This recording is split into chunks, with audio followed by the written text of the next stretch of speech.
guess I could start by saying I was raised in an alcoholic home, and I'm sure many of us here have grown up in dysfunctional homes, and we understand what goes along with growing up in homes like that, with brokenness and shattered dreams and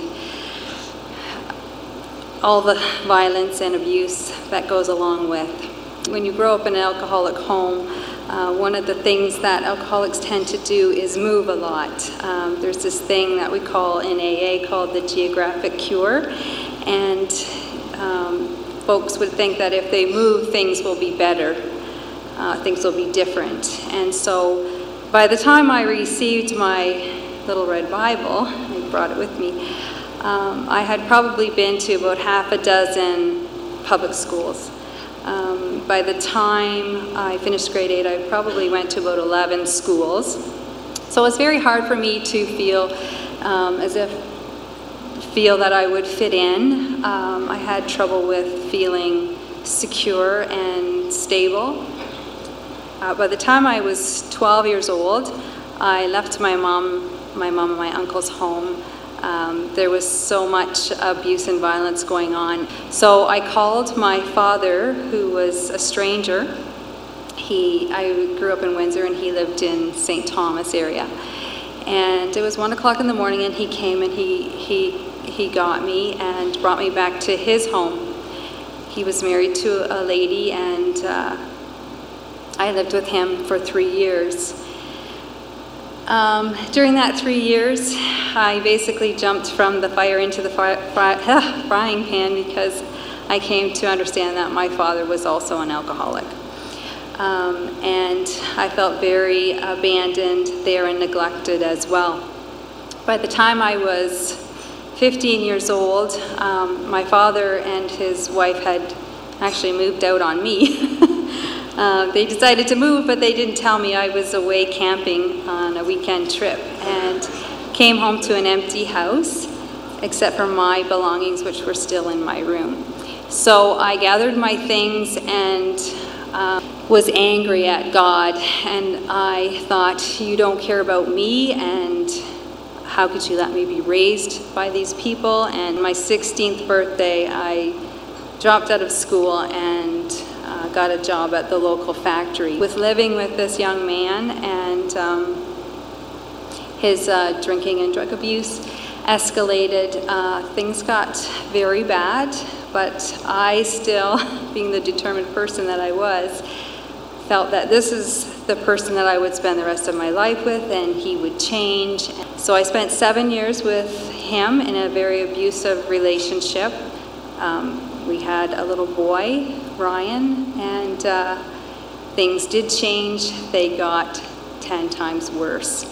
I got out of that relationship after 7 years. I left with my 8-month-old son, and I was very depressed, and I started to drink. I turned to alcohol to cope with the bitterness I had, the emptiness I had, all of those feelings of despair and guilt and shame. The alcohol seemed to take that away.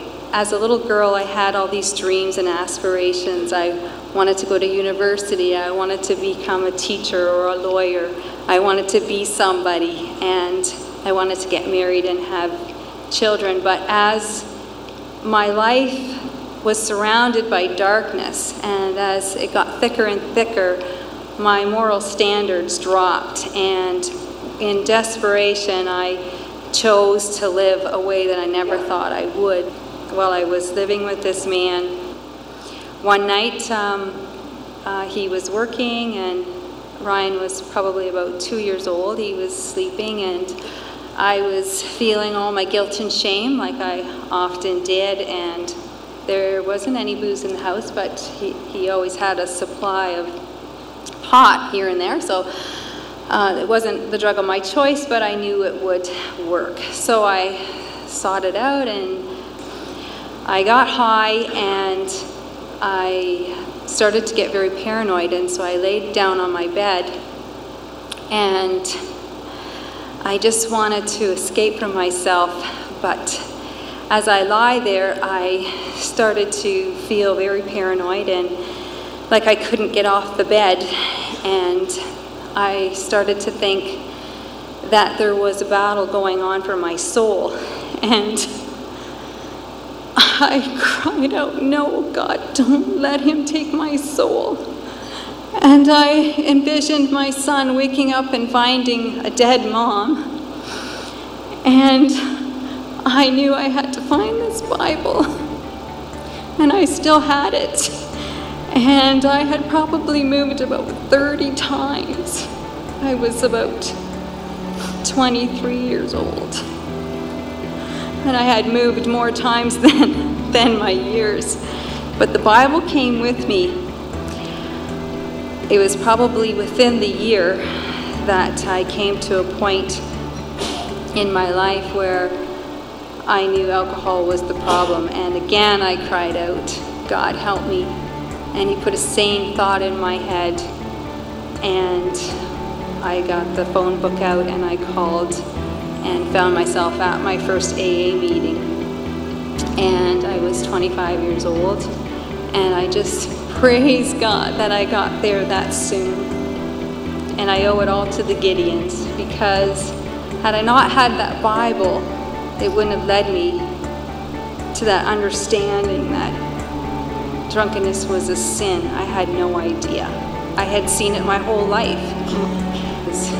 I'm living proof that God is for us.